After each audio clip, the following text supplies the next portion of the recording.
Alright, तो कभी सोचा है फैंटास्टिक फोर के सारे मेंबर्स गॉड ऑफ थंडर से फाइट करे तो क्या होगा, या फिर जॉन वॉल्कर और विंटर सोल्जर में कौन ज्यादा पावरफुल है? ऐसे ही कई सारे रैंडम क्वेश्चंस की बात आज हम करने वाले हैं, तो चलो अब शुरू करते हैं। Thor versus fantastic four. अब गॉड ऑफ थंडर को तो अब हम ऑलमोस्ट एक डेकेड से देखते आ रहे हैं, इसलिए इसकी पावर्स के बारे में आप सबको पता है। लेकिन फैंटास्टिक फोर आज भी बहुत सारे सुपर फैंस के लिए न्यू है, इसलिए हम पहले इनकी एबिलिटीज की बात करेंगे और उसके बाद जानेंगे कि क्या है थॉर इन्हें बीट कर सकता है या नहीं। सबसे पहले बात करें रीड रिचर्ड्स की, तो रीड एक जीनियस लेवल इंटेलेक्ट है और उसकी सुपर पावर से इलास्टिसिटी ये अपने बॉडी को स्ट्रेच और रिशेप कर सकता है, जिसकी वजह से हाईली ड्यूरेबल और वर्सेटाइल बन जाता है। स्ट्रेचिंग एबिलिटी की वजह से एडमेंटियम से भी रीड को कट नहीं किया जा सकता। रीड एक मास्टर स्ट्रेटेजिस्ट भी है और उसके पास एडवांस टेक्नोलॉजी का एक्सेस है। अब अगर दोनों एक स्ट्रेट अप फाइट में आ जाए तो थॉर की रॉ पावर्स उसे क्लियर एज देगी। उसकी स्ट्रेंथ और ड्यूरेबिलिटी रीड से कहीं ज्यादा है और म्यूनर की फोर्स और लाइटनिंग पावर्स रीड की स्ट्रेचिंग एबिलिटी को ओवरपावर कर देगी। रीड कुछ ब्लोस को डॉज या फिर एब्जॉर्ब कर सकता है, लेकिन उसके पास थॉर को सीरियसली हार्म करने की ऑफेंसिव पावर नहीं है। मतलब गॉड ऑफ थंडर की एबिलिटीज उसे यहाँ पर जीत दिला देगी। लेकिन अगर बात करें स्ट्रेटेजिक एज की, तो अब मिस्टर फैंटास्टिक की सबसे बड़ी ताकत है उसकी इंटेलिजेंस। अगर उसे प्रिपरेशन टाइम मिलता है तो शायद वो कोई प्लान या टेक्नोलॉजी को यूज करके थॉर को काउंटर कर सकता है। फॉर एग्जांपल, वो कोई स्पेसिफिक वीकनेस ढूंढ सकता है थॉर की, नहीं तो म्यूनर को किसी तरह न्यूट्रलाइज करने का कोई डिवाइस बना सकता है। और क्योंकि रीड रिचर्ड्स कॉमिक्स में कॉस्मिक एंटिटीज को बीट कर चुका है अपने प्रेप टाइम के साथ, इसलिए थॉर को बीट करना उसके लिए इम्पॉसिबल तो नहीं है। लेकिन रीड की सबसे बड़ी वीकनेस एक्सट्रीम हीट और लाइटनिंग है, जो थॉर की बेसिक पावर्स है। ओवरऑल थॉर की ओवरवेलमिंग पावर और कॉम्बैट एबिलिटीज उसे यहाँ पर जिता देती है। मिस्टर फैंटास्टिक अपने रिसोर्सेस और इंटेलिजेंस की वजह से कुछ सिचुएशन में एज पर रह सकता है, लेकिन बिना प्रेप के थॉर हमेशा एडवांटेज पर देखने मिलेगा। द थिंग यानी बेन ग्रिम, जिसे कॉस्मिक रेज ने म्यूटेट किया, उसके पास भी सुपर ह्यूमन स्ट्रेंथ और ड्यूरेबिलिटी है। वो एक प्रो ब्रॉलर है, मतलब टीम में फिजिकल स्ट्रॉन्गेस्ट। अब ये दोनों लड़ाई करते हैं तो थॉर का एडवांटेज क्लियर है। द थिंग हमेशा से हल्क से नीचे रहा है फिजिकल एबिलिटीज में, और अभी करंट टाइमलाइन में थॉर फिजिकली और सुपर पावर वाइज हल्क से ज्यादा पावरफुल बन चुका है। वैसे डार्क वर्ल्ड में हम देख चुके हैं कि रॉकमेट क्रिएचर्स का थॉर क्या हाल करता है, इसलिए सेम सीन यहाँ पर द थिंग के साथ हो सकता है। ड्यूरेबिलिटी में भी थॉर आगे है, क्योंकि वो एक एसगार्डियन है, प्लस थॉर के रेंज अटैक्स, लाइटनिंग और एनर्जी ब्लास्ट उसे वर्सेटाइल बनाता है, जबकि द थिंग एक क्लोज रेंज फाइटर है।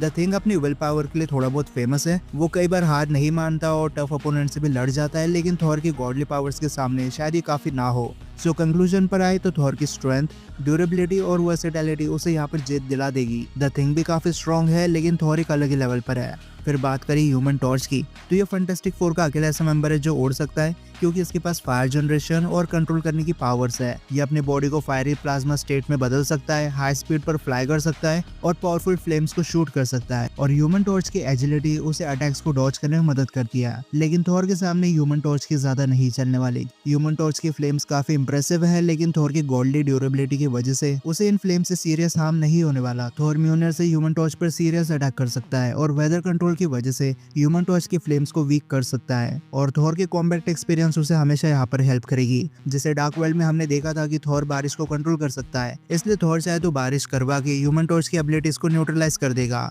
ह्यूमन टॉर्च अपनी स्पीड और एजिलिटी से थॉर के अटैक को डॉज कर सकता है, लेकिन अगर थॉर इसे स्पेस में ले जाता है तो ह्यूमन टॉर्च की फ्लेम्स ऑक्सीजन के बिना काम नहीं करेगी, जबकि थॉर की पावर्स अनअफेक्टेड रहेगी। और अगर इनकी फाइट अर्थ पर होती है तो ऑक्सीजन रिच एनवायरनमेंट में भी थॉर की रॉ पावर्स और वर्सेटिलिटी ह्यूमन टॉर्च को ओवरशैडो करती है। बेसिकली ह्यूमन टॉर्च एक फॉर्मिडेबल हीरो है, लेकिन थॉर की स्ट्रेंथ, ड्यूरेबिलिटी और गॉडली एबिलिटीज उसे यहाँ पर विनर बना देती है। इनविजिबल वुमेन यानी कि सुजन स्ट्रोम के पास दो मेन पावर्स है, इनविजिबिलिटी और फोर्स फील्ड। वो खुद को और दूसरों को इनविजिबल बना सकती है और अपनी फोर्स फील्ड से अटैक को ब्लॉक कर सकती है या फिर उन्हें ऑफेंसिव कंस्ट्रक्शन में बदल सकती है। वैसे लड़की बहुत इंटेलिजेंट भी है, पर जब इनकी फाइट होगी तब इनविजिबल वुमेन अपनी इनविजिबिलिटी से थॉर के अटैक्स को डॉज कर सकती है, लेकिन थॉर के सेंसेस और एक्सपीरियंस शायद उसे डिटेक्ट करने में मदद करे। वो लाइटनिंग स्टॉर्म समन कर सकता है जो इनविजिबल को हिट कर सकती है, इनविजिबल हो या ना हो। फोर्स फील्ड स्ट्रॉन्ग होती है, लेकिन थॉर की ब्रूट स्ट्रेंथ और म्यूनर की मैजिक उन्हें तोड़ सकती है। स्ट्रेटेजिकली इनविजिबल वुमेन्स बिल्डिंग या फिर ट्रैप्स के लिए अपने इंटेलिजेंस यूज कर सकती है,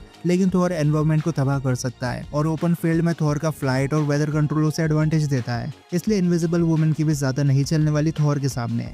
okay, next question, Thor versus Hyperion. अब थॉर तो ऑलरेडी फेमस है, इसलिए मुझे उसके बारे में ज्यादा कुछ बताने की जरूरत नहीं है, लेकिन हाइपेरियन को हम मार्वल का सुपरमैन बोल सकते हैं, या फिर हाइपेरियन सुपरमैन की एक कॉपी है, ये बोला तब भी चलेगा, क्योंकि हाइपेरियन की ओरिजिन और पावर सिमिलर है। जैसे ये भी एक एलियन होता है जिसे सोलर रेडिएशन से पावर्स मिलती है और इसके पास भी है super human strength, heat vision जैसे एबिलिटीज। ये बात अलग है हाइपेरियन का भी सुपरमैन जितना फेमस नहीं हुआ और वैसे सेंटर अब मार्वल सिनेमैटिक यूनिवर्स में आ चुका है, इसलिए बहुत ज्यादा पॉसिबिलिटी है कि हाइपेरियन भी सीक्रेट वॉर्स में देखने मिल जाए, क्योंकि एक मूवमेंट पर ये दो यूनिवर्स को रोकने की कोशिश करता है सिर्फ अपने हाथों से। लेकिन कॉमिक्स में थॉर हाइपेरियन को अपना भाई मानता है और इनका बॉन्ड इतना स्ट्रॉन्ग होता है कि ये दोनों बियॉन्डर की एंटायर फोर्स से लड़ जाता है। बाद में मर जाते हैं वो बात अलग है, पर जितनी भी बार हाइपेरियन ने थॉर से फाइट किया है तब ज्यादातर बार थॉर उस फाइट में जीत जाता है। हाइपेरियन खुद ये बात एडमिट करता है कि जब वो थॉर को पंचेस मार रहा होता है तब थॉर की ड्यूरेबिलिटी की वजह से उसके बोन्स क्रैक हो रहे थे और हाइपेरियन ने हमेशा थॉर से तब फाइट किया जब वो उसके फुल पोटेंशियल पर होता है,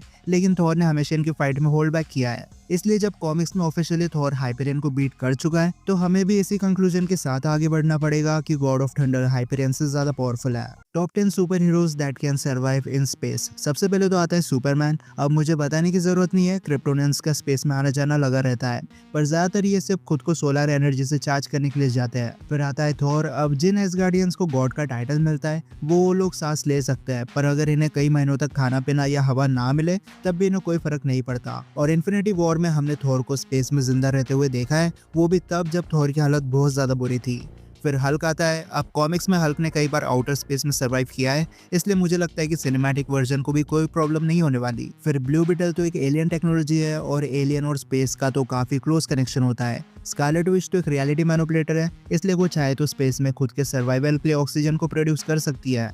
वैसे भी इसकी रियलिटी मैनिपुलेशन की कोई लिमिट नहीं है। ग्रीन लैंटर्न्स को यूनिवर्स के सेक्टर प्रोवाइड किए जाते हैं और इन्हें सिर्फ उस स्पेसिफिक एरिया को भी प्रोटेक्ट करना होता है, और जब तक इनके पास लैंटर्न रिंग है इन्हें स्पेस की ठंड या फिर प्लैनेट की एक्सट्रीम ग्रेविटी से कुछ नहीं होने वाला। अब एक लिमिटेड टाइम के लिए सही, लेकिन टोनी के जो आर्मर्स होते हैं उनके अंदर मिनी ऑक्सीजन सिलेंडर्स होता है, इसलिए शॉर्ट पीरियड ऑफ टाइम के लिए सही, लेकिन टोनी भी स्पेस में जिंदा रह सकता है। और ये सब शुरू हुआ था मार्क 38 से, जिसे स्टार बूस्ट के नाम से भी जाना जाता है। ये आर्मर टोनी के सिर्फ स्पेस मिशन के लिए डिजाइन किया गया था और इसलिए इसके बाद जितने भी आर्मर्स बने वो स्पेस में जाकर वापस आ सकते हैं। अब कैप्टन मार्वल को तो स्पेस स्टोन की वजह से ही पावर्स मिली है और ये कई सारी गैलेक्सीज को प्रोटेक्ट करती है, और इसकी पहली फाइट ही स्पेस में हुई थी। ये बात अलग है 90s के टाइम पर इसे स्पेस हेलमेट की नीड होती है, लेकिन अब कैरल इतनी पावरफुल बन चुकी है कि ये बिना किसी एलियन टेक के भी स्पेस में इजीली सर्वाइव कर सकती है। फिर इसकी एक और एक पार्टनर है मोनिका रैम्बो। अब ये एनर्जी ऑब्जर्वर और मैनिपुलेटर है, लेकिन द मार्वल्स में हमने देखा था कि ये स्पेस रिलेटेड काम करती है और इन्हीं चक्करों की वजह से आज ये अल्टरनेट यूनिवर्स में फंस चुकी है। फिर आता है एडम वॉरलॉक। अब एडम एक सोवरन का बना परफेक्ट बीइंग है, इसलिए इसे दूसरों की तरह ड्रोन के भरोसे रहकर स्पेस में नहीं घूमना पड़ता। ये बिना किसी प्रोटेक्शन के स्पेस में घूम सकता है, इसकी बॉडी को कोल्ड टेम्परेचर से कोई फर्क नहीं पड़ता और एडम स्पेस में सर्वाइव कर सकता है, और इसी की वजह से वॉल्यूम 3 में स्टार लॉर्ड की जान बची थी। फिर आता है इकरस। अब वैसे तो सारे इटर्नल्स कॉस्मिक एनर्जी से बने हैं, इसलिए हो सकता है ये सब स्पेस में सर्वाइव कर सकते हो, लेकिन इकरस को हमने ऑन स्क्रीन स्पेस में ट्रैवल करते हुए देखा है और यही वो कुछ बीइंग्स थे जो स्पेस में सर्वाइव कर सकता है। लेकिन अगर इस पर मैं एक डेडिकेटेड वीडियो बनाता हूं तो 50 से भी ज्यादा मेंबर्स है जो आज की डेट में स्पेस में सर्वाइव कर सकता है। Amalgam characters rankings. अब बहुत सारे सुपर फैंस नहीं जानते, लेकिन अमलगम सीरीज बनी थी मार्वल और डीसी के कोलैबोरेशन में, और यहाँ हमें दोनों यूनिवर्स के कंबाइंड वर्जन देखने मिलता है जो अल्टरनेट यूनिवर्स के 9602 से बिलोंग करता है। अब ये सीरीज कुछ खास नहीं थी और ना ही इसकी स्टोरी पढ़ने में ज्यादा मन करता है, पर इसमें कैरेक्टर्स बहुत सारे थे। ऑफ कोर्स इतने सारे कैरेक्टर्स का एक साथ होना और उन्हें फिर अच्छे फीड्स देना बहुत मुश्किल काम है, लेकिन फिर भी हम इन्हें टॉप 10 बेस पर रैंक कर देते हैं। जैसे नंबर 10 डार्क क्लॉ। ये कॉम्बिनेशन था वोल्वरिन और बैटमैन का, जो काफी अपोजिट है क्योंकि बैटमैन नो किलिंग रूल को फॉलो करता है जबकि वोल्वरिन अपने एनिमी को मारने से पहले सोचता तक नहीं है। फिर नंबर 9 पर है अमेजोन। ये कॉम्बिनेशन है वंडर वुमन और स्ट्रॉम का, मतलब अब wonder woman long range attack कर सकती है और स्ट्रॉम की क्लोज रेंज अटैक बेटर हो चुकी है। फिर नंबर 8 पर है स्पाइडर बॉय। ये सुपर बॉय और स्पाइडरमैन का कंबाइंड वर्जन है। नंबर 7 पर है स्पीड डेमन। अब ये मर्ज्ड वर्जन था गोस्ट राइडर और फ्लैश का, मतलब स्पीड फोर्स और हेलफायर का एक कॉम्बिनेशन। ये बात अलग है इस कैरेक्टर के पास ज्यादा फीट्स नहीं है। नंबर 6 पर आता है आयरन लैंटर्न। ये आयरन मैन और ग्रीन लैंटर्न का एक कॉम्बिनेशन था। ये अपने लैंटर्न रिंग से कंस्ट्रक्शन तो बना सकता है, लेकिन ये टेक्नोलॉजी वाइज भी काफी सुपीरियर है, पर ये वर्जन रॉ पावर्स लैक करता है। फिर नंबर 5 पर है सुपर सोल्जर। ये कंबाइंड वर्जन था कैप्टन अमेरिका और सुपरमैन का, लेकिन इस वर्जन को काफी ज्यादा डिपेंडेंट रहना पड़ता है सन के रेडिएशंस पर। फिर नंबर 4 पर है थोरियन। ये मर्ज्ड वर्जन था गॉड ऑफ थंडर थॉर और ओरियन का, जो डीसी का एक न्यू गॉड में से एक है, और अब ये वर्जन थंडर पावर्स के साथ डिवाइन लेवल की कॉस्मिक पावर भी यूज कर सकता था, सिर्फ इसकी मैजिकल बींग्स के सामने ज्यादा नहीं चलती है। फिर नंबर 3 पर आता है डॉक्टर स्ट्रेंज फेट। अब नाम से पता चल जाता है कि एक कंबाइंड वर्जन है डॉक्टर स्ट्रेंज और डॉक्टर फेट का, और अब ये कैरेक्टर एल्ड्रिच मैजिक के साथ डिवाइन मैजिक को भी यूज कर लेता है। नंबर 2 पर आता है थैनोसाइड। ये कंबाइंड वर्जन था दोनों यूनिवर्स के सबसे ब्रूटल विलन्स का, थैनोस और डार्कसाइड। ये परफेक्ट कॉम्बिनेशन था फिजिकल स्ट्रेंथ और इंटेलिजेंस का। और नंबर 1 पर है ऑल हाई फादर ओडिन। ये डीसी के हाई फादर और ऑल फादर ओडिन का एक कंबाइंड वर्जन था और 90s के टाइम पर sky fathers multi galaxy level पर रैंक करते थे, इसलिए इन दोनों का एक कॉम्बिनेशन बहुत ज्यादा ओवरपावर्ड बन जाता है। लेकिन इसी के साथ आज के सारे रैंडम क्वेश्चंस यही खत्म होते हैं। अब अगर आपके पास ऐसे क्वेश्चंस हो तो मुझे कमेंट सेक्शन में बता सकते हो। तो अब मैं मिलता हूँ आपसे अगली वीडियो में, तब तक गुड बाय।